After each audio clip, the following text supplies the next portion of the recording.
निम्नलिखित सिंधु घाटी स्थलों में से कौन सा वर्तमान में पाकिस्तान में है? तो अगर वर्तमान में कौन सा पाकिस्तान में इसकी बात करें तो वो है option number B, Harappa. Harappa जो है वो दयाराम साहनी द्वारा 1921 में खुदाई की गई थी और पंजाब पाकिस्तान का जो ज़िला है मोंटगोमरी ज़िला में रावी नदी के तट पर स्थित है। पत्थर की नटराज की मूर्ति और कब्रिस्तान 37 यहाँ खुदाई के दौरान मिली। कालीबंगा इसमें से अगर हम देखें तो ये राजस्थान के हनुमानगढ़ ज़िले में स्थित है। और आलमगीरपुर की बात करें तो सिंधु घाटी सभ्यता का ये सबसे पुरातात्विक स्थल है जो भारत के उत्तर प्रदेश के मेरठ ज़िले में स्थित है। और लोथल गुजरात में भोगवा नदी के पास स्थित है। तो ये तीन तो भारत में स्थित है, कालीबंगा, आलमगीरपुर और लोथल। और हड़प्पा जो है वो पाकिस्तान में है। पाकिस्तान में कहाँ पे? मोंटगोमरी ज़िले के रावी नदी के तट पर स्थित है पंजाब वाले इलाके में। जो पंजाब वाला इलाका पाकिस्तान से लगा हुआ है, पाकिस्तान में जो थोड़ा बहुत चला गया है उसमें मोंटगोमरी ज़िले में रावी नदी के तट पर स्थित है। नेक्स्ट क्वेश्चन देखते हैं। निम्नलिखित में से कौन सा सबसे पुराना वेद है? तो अगर पुराने वेद की बात करें तो सबसे पुराना है ऋग्वेद। ऋग्वेद सनातन धर्म अथवा हिंदू धर्म का स्रोत है। इसमें 1028 सूक्त हैं। सबसे इम्पॉर्टेंट बात, इसमें जो सूक्त हैं कितने हैं? 1028 सूक्त हैं। 1028 सूक्त होने के साथ साथ इसमें जिनमें देवताओं की स्तुति की गई है, इस ग्रंथ में देवताओं का यज्ञ में आह्वान करने के लिए मंत्र है। आह्वान जो करते हैं देवताओं को, जैसे कैसे बुलाया जाता है, तो वो मंत्र इसमें ऋग्वेद में है। यही सर्वप्रथम वेद है। ऋग्वेद को दुनिया के सभी इतिहासकार हिंद यूरोपीय भाषा परिवार की सबसे पहली रचना मानते हैं। इसमें 10 मंडल है। कितने मंडल हैं? 10 मंडल है। अगर बात की जाए कितने मंडल हैं तो वो हैं 10 मंडल। और सूक्तियाँ कितनी हैं? 1028 सूक्तियाँ हैं और 10 मंडल हैं। नेक्स्ट क्वेश्चन की तरफ बढ़ते हैं। निम्नलिखित में से कौन सा सिद्धांत शिरोमणि नामक प्राचीन ग्रंथ के लेखक थे? सिद्धांत शिरोमणि को लिखा था भास्कराचार्य ने। भास्कराचार्य जो सिद्धांत शिरोमणि भारतीय गणितज्ञ, ये एक भारतीय गणितज्ञ रह चुके हैं। और उन्होंने ये वर्ष 1150 में लिखा था जब वह 36 वर्ष के थे। यह संस्कृत भाषा में लिखा गया है। इसमें 1450 छंद हैं। ये इतना इम्पोर्टेंट नहीं है कि छंद कितने हैं, बस इसमें इतना इम्पोर्टेंट है कि ये लिखा किसने था? सिद्धांत शिरोमणि को लिखा गया था भास्कराचार्य के द्वारा।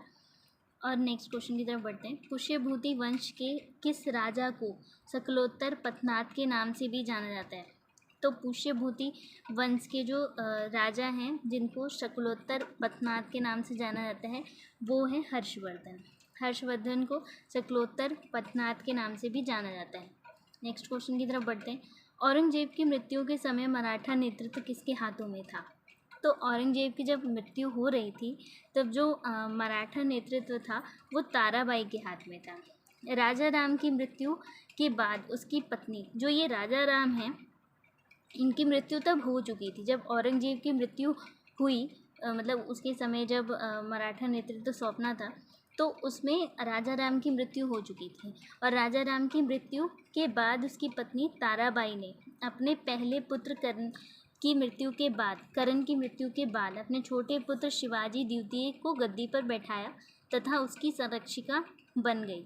ताराबाई एक बहादुर महिला थी और उसने औरंगजेब के विरुद्ध मराठों के संघर्ष को कायम रखा। ये राजा राम कौन है? ये ताराबाई के हस्बैंड है और ये पहले ही मर चुके हैं। तो औरंगजेब की जब मृत्यु होती है तो उसके बाद कौन संभालता है? वो मराठा नेतृत्व ताराबाई के हाथ में पहुंच जाता है। नेक्स्ट क्वेश्चन की तरफ बढ़ते हैं।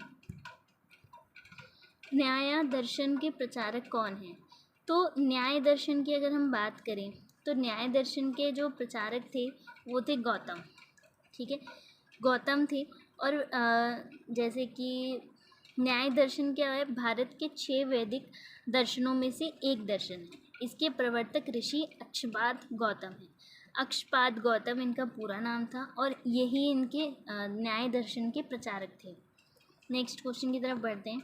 आधुनिक दिन महाराष्ट्र में एलोरा और एलिफेंटा में रॉक कट गुफा मंदिर डैश शासकों की विरासत है।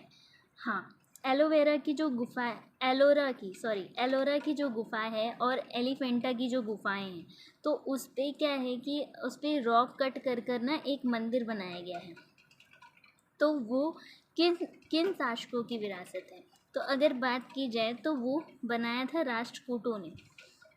इसके बारे में थोड़ा सा जान लेते हैं कि दुर्गम पहाड़ियों वाली एलोरा की गुफाएं 600 से 1000 ईस्वी पूर्व की हैं। एलोरा एलिफेंटा की गुफाओं का निर्माण राष्ट्रकूट शासकों द्वारा किया गया था। इनका निर्माण ऊंची बेसाल्ट खड़ी चट्टान की दीवारों को काट कर किया गया था। महाराष्ट्र राज्य के औरंगाबाद जिले से 30 किलोमीटर की दूरी पर लगभग 34 गुफाएं हैं। तो ऐसी अगर हम गुफाएं अगर देखते हैं तो बहुत सारी हैं, 34 के लगभग गुफाएं जो कि 30 किलोमीटर की दूरी पर स्थित है महाराष्ट्र के ज़िले से। तो इसका सिंपल सा आंसर हो जाएगा कि राष्ट्रकूटों ने ये बनवाया था। नेक्स्ट क्वेश्चन की तरफ बढ़ते हैं। सिंधु सभ्यता में मुहरों को बनाने के लिए निम्नलिखित में से किस नरम पत्थर का उपयोग किया गया था? तो अगर मुहरों की बात करें तो मुहरों को बनाने के लिए स्टेटाइट का पत्थरों का यूज़ किया जाता था, मुहरों को बनाने के लिए, सिर्फ मुहरों के लिए। ठीक है। हड़प्पा मुहर संभवतः हड़प्पा या सिंधु घाटी सभ्यता की सबसे विशिष्ट कलाकृति है। वे एक पत्थर से बनी होती है जिसे स्टेटाइट कहा जाता है। मुहरों में अक्सर एक पटकथा से जानवरों की रूपांकन और संकेत होते हैं जो अनिर्दिष्ट रहते हैं। नेक्स्ट क्वेश्चन की तरफ बढ़ते हैं। ऋग्वेद में उल्लिखित 10 राजाओं की लड़ाई किसके नेतृत्व में सुदाम के खिलाफ लड़ी गई थी?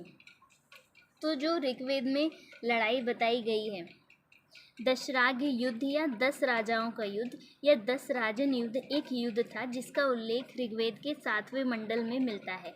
इस युद्ध में एक और पुरु कबीला और उनका मित्रपक्ष समुदाय था जिनके सलाहकार ऋषि विश्वामित्र थे। दूसरी ओर भारत नामक समुदाय था जिसका नेतृत्व त्रित्सु नामक कबीले के राजा सुदास करते थे और जिनके प्रेरक ऋषि वशिष्ठ थे। इस युद्ध में सुदास की विजय हुई और यह लड़ाई परुष्णी नदी पर लड़ी गई थी। तो हमारा क्वेश्चन ये था कि निम्नलिखित 10 राजाओं की लड़ाई किसके नेतृत्व में सुदास के खिलाफ लड़ी गई? तो सुदास के खिलाफ किसके नेतृत्व में लड़ी गई? तो ऑपोजिशन पार्टी, सुदास के अपोजिशन में कौन था? तो सुदास के ऑपोजिशन में था ऑप्शन नंबर बी, विश्वामित्र। ठीक है, विश्वामित्र के खिलाफ लड़ी गई थी। और जो सुदास के युद्ध में जो मतलब कह सकते हैं ऋषि थे, वो ऋषि वशिष्ठ शामिल थे। और 10 राजाओं के युद्ध में ऋषि विश्वामित्र शामिल थे और जिसमें जीत किसकी होती है? सुदास की होती है। नेक्स्ट क्वेश्चन की तरफ बढ़ते हैं। ऐहोल शिलालेख किस शासक से संबंधित है? तो ऐहोल शिलालेख की बात करें तो ये ऑप्शन नंबर सी, पुलकेशिन द्वितीय से संबंधित है। नेक्स्ट क्वेश्चन की तरफ बढ़ते हैं। भारतीय स्वतंत्रता के लिए फांसी पाने वाले प्रथम रिकॉर्डेड मुस्लिम का नाम बताइए।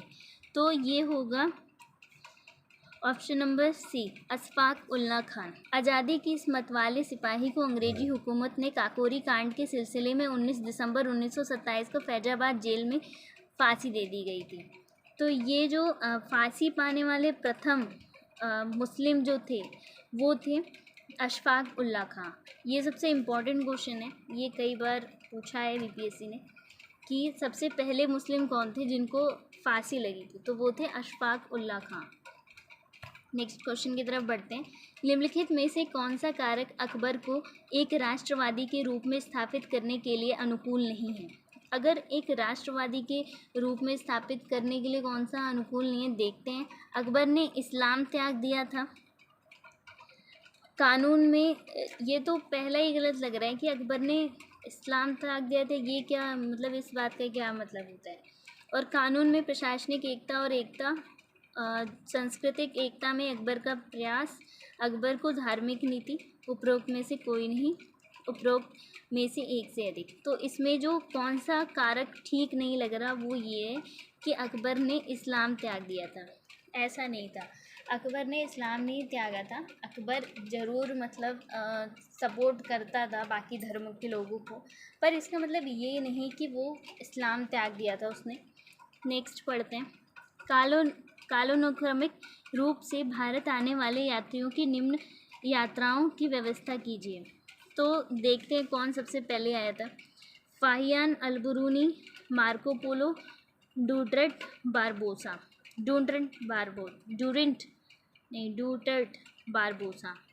तो इसमें जो सबसे पहले सही क्रम है वो ये होगा कि पहले आया था फाहियान, फिर आया था अल-बरूनी, और फिर आया था मार्को पोलो, ये तीसरे नंबर का, और फिर ये चौथे नंबर का। तो इसका जो पहला आंसर हो जाएगा वो हो जाएगा 1